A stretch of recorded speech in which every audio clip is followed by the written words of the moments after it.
आइए दोस्तों, आज हम यूजीसी नेट कोड 25 का सिलेबस देखते हैं। पाठ्यक्रम क्या क्या है इसके विषय में विस्तार से देखते हैं क्या क्या है।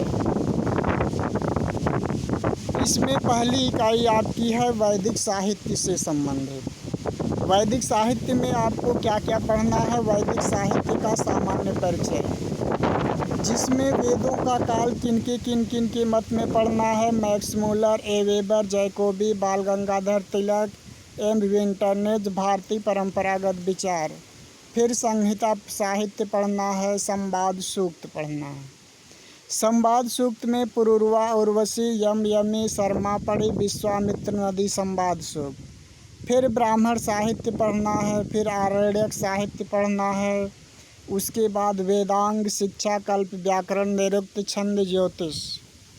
वैदिक साहित्य का सामान्य परिचय से संबंधित यह प्रथम इकाई। फिर इसके बाद देखते हैं द्वितीय इकाई में क्या है। द्वितीय इकाई में आपका है वैदिक साहित्य का विशिष्ट अध्ययन करना है। इसमें इन मुख्य सूक्तों का अध्ययन करना है। ये मुख्य सूक्त हैं जिसमें अग्नि है, वरुण है, सूर्य है, इंद्र है, उषा है, पर्जन्य है, अक्ष सूक्त है, ज्ञान सूक्त है, पुरुष सूक्त है, हिरण्यगर्भ सूक्त है, वाक सूक्त है, नासदीय सूक्त है। ये सभी ऋग्वेद से संबंधित सूक्त हैं। इसके बाद हम देखते हैं शुक्ल यजुर्वेद से संबंधित।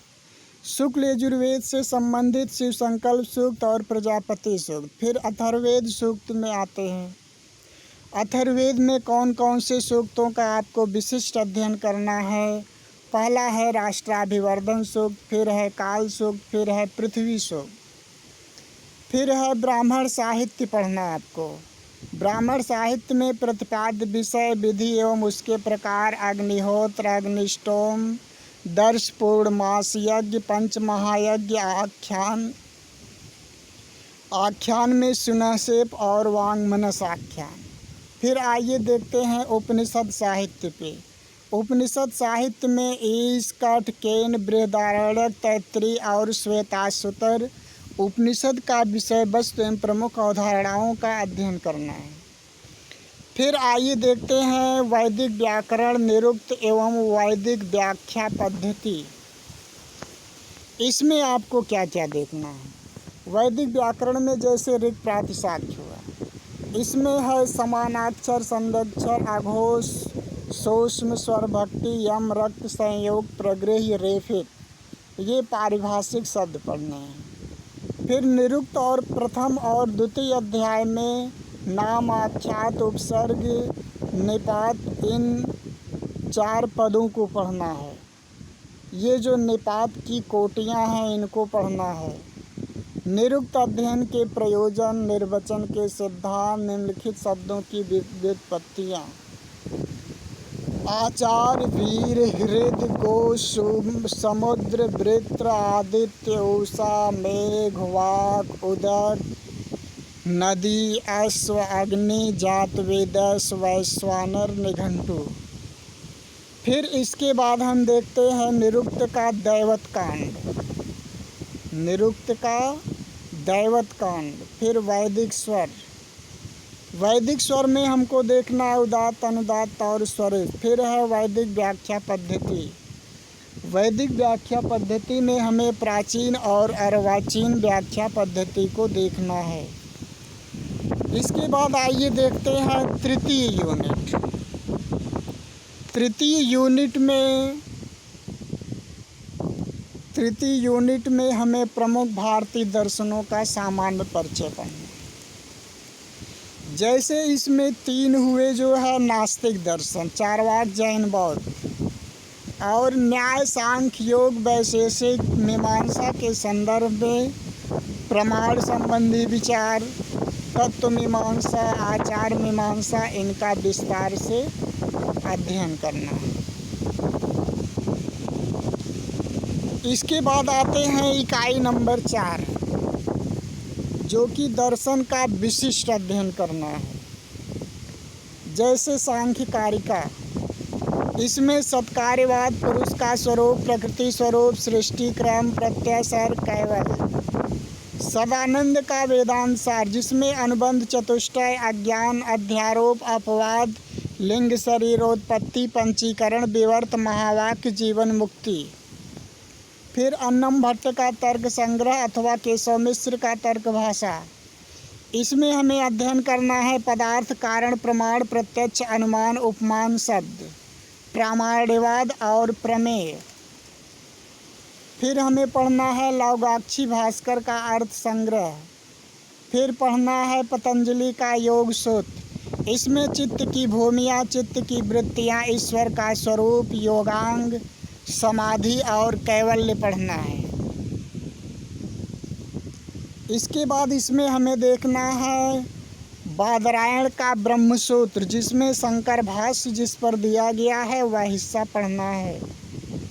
विश्वनाथ पंचानन का न्याय सिद्धांत मुक्तावली, जो कि अनुमान खंड देखना है। फिर सर्वदर्शन संग्रह में से जैन मत और बौद्ध मत का अध्ययन विशेष रूप से करना है। फिर आइए देखते हैं इकाई नंबर 5 में हमें क्या देखना है। इकाई नंबर 5 में व्याकरण एवं भाषा विज्ञान। व्याकरण में निम्नलिखित आचार्यों का, व्याकरणाचार्यों का सामान्य परिचय, जैसे पाणिनि, कात्यायन, पतंजलि, भर्तृहरि, वामन, जयादित्य, भट्टोजी, दीक्षित, नागेश भट्ट, जैनेन्द्र, कैयट, शाक्टायन, हेमचंद्र सूरी, सारस्वत व्याकरणकार। इसके बाद पाणिनि शिक्षा देखना है। फिर भाषा विज्ञान देखना है।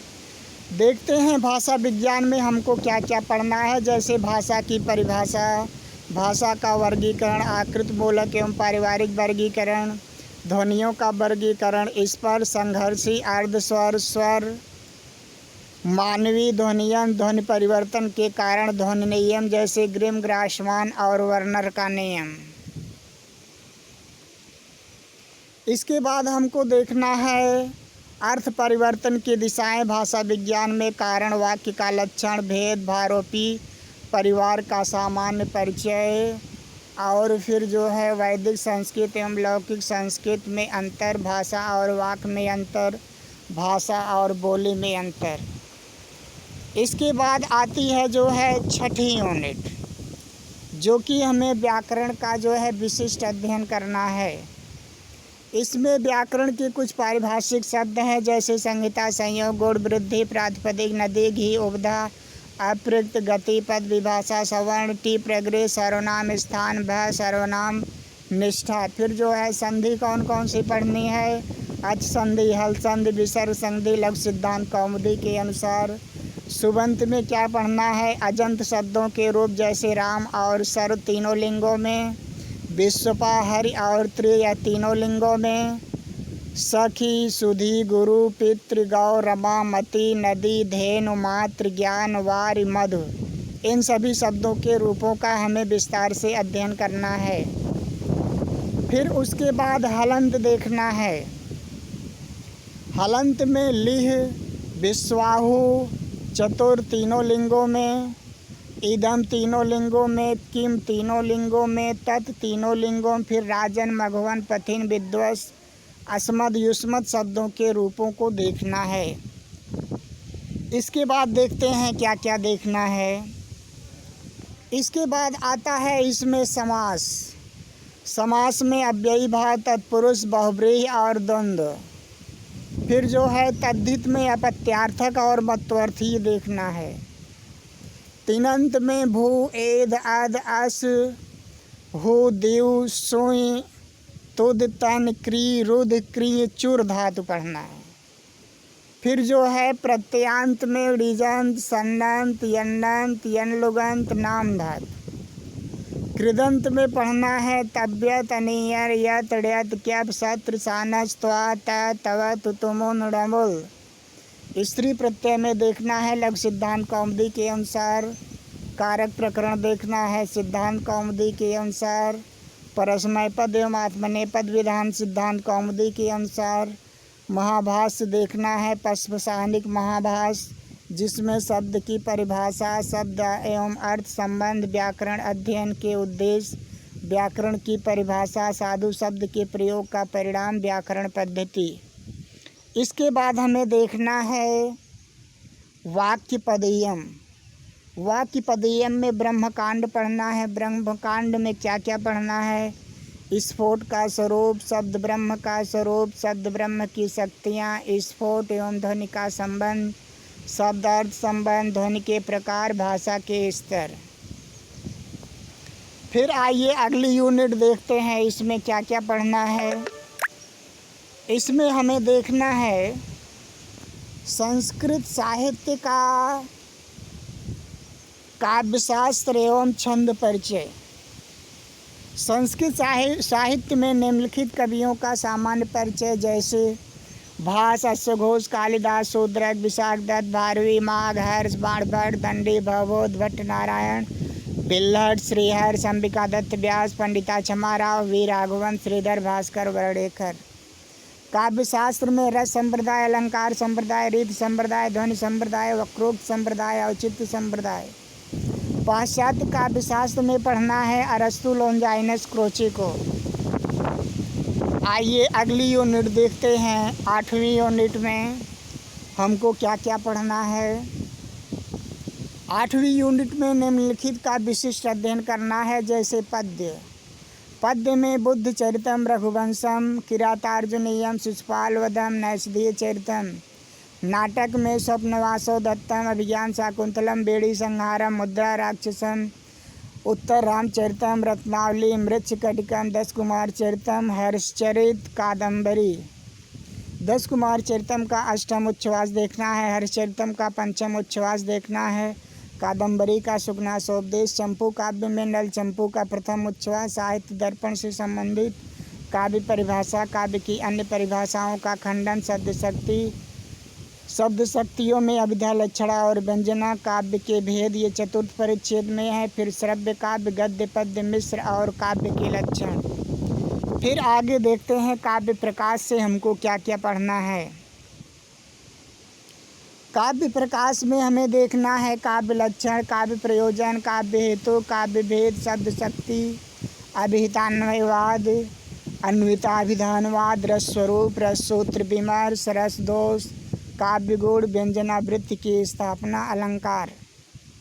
अलंकार में वक्रोक्ति, अनुप्रास, यमक, श्लेष, उपमा, रूपक, उत्प्रेक्षा, समासोक्ति, अपहनुति, निदर्शना, अर्थांतरन्यास, दृष्टांत, विभावना, विशेषोक्ति, स्वभावोक्ति, विरोधाभास, संकर, संसृष्टि। फिर आगे देखते हैं ध्वन्यालोक, वक्रोक्त, जीवित, भरतनाट्य शास्त्र, 10 रूपक, छंद परिचय। छंद में हमें देखना है आर्या, अनुष्टुप, इंद्रवज्रा, उपेंद्र वज्रा, वसंत, तिलका, उपजाति, वंशस्थ, द्रुत, विलंबित, शालिनी, मालिनी, शिखरणी, मंदा, क्रांता, हरणी, शार्दूल, विक्रीडित, श्रवधरा। फिर 9वें यूनिट में क्या क्या देखना है।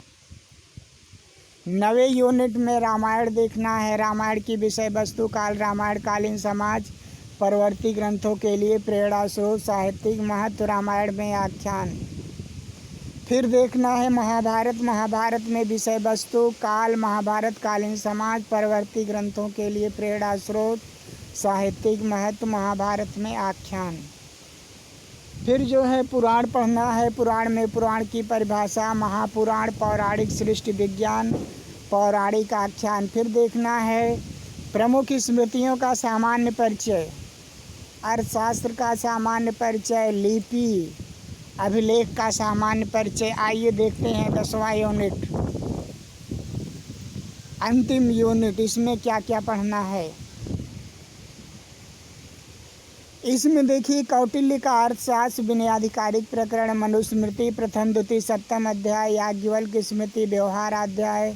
लिपि अभिलेख में गुप्तकालीन एवं अशोककालीन ब्राह्मी लिपि, अशोक के अभिलेख, मौर्योत्तरकालीन अभिलेख, गुप्तकालीन, गुप्तोत्तरकालीन अभिलेख, इलाहाबाद स्तंभ लेख, यशोधर्मन का मंदसौर अभिलेख। और फिर उसके बाद हर्ष का बांसखेड़ा, ताम्रपट्ट अभिलेख, पुलकेशिन द्वितीय का ऐहोल शिलालेख।